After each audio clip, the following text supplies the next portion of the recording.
New laws designed to reduce domestic violence have just been brought in, but there's big questions about them. So will they work? And if so, how? For most people, when they think of domestic abuse, it involves a man and woman living together. There's physical attacks and often horrendous injuries. But the new laws aren't about any of that. They bring in protections for couples who aren't necessarily living together. They put in place out-of-hours court services and make emergency barring orders possible. The new laws also recognise for the first time something which campaigners say is just as damaging as any physical attack: the psychological element of domestic abuse. They introduce a legal idea that was never there before. Something called coercive control.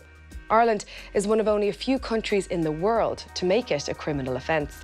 It's basically a type of psychological abuse in close relationships where someone causes fear or violence or distress in another person's day-to-day life. Like cutting someone off from friends and family, stopping them from having their own money, or controlling where they go. And this has all been welcomed by victims groups. But the problem is, how do you prove that someone is to blame in court?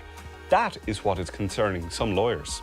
There's no guidelines yet on what exactly coercive control is under the law. Support groups are calling for public awareness campaigns, training, resourcing and proper funding for the Gardaí and those in the legal system to work on these kind of cases.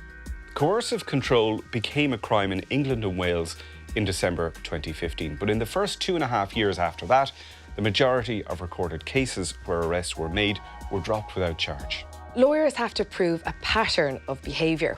As evidence, they can use phone records, social media updates, or evidence of assaults. But they also have to show the effect that the behaviour has had on the victim.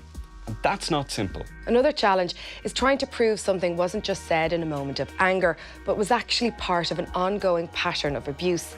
And all this is usually brought to the courts sometime after the events took place. Believe it or not, it's thought 29% of women and 26% of men in Ireland suffer domestic abuse. But this data is 14 years old, and due to the private nature of the abuse, the rates could actually be much higher. There is a lot we don't know, but what we do know is that this is a problem. It's unlikely any cases have been heard in the courts here yet, but without fully resourced training and clear legal guidelines, it's also hard to know how solicitors, judges or the Gardaí will be ready to deal with them when they do come about. In the meantime, a lot of victims groups and legal specialists are watching closely.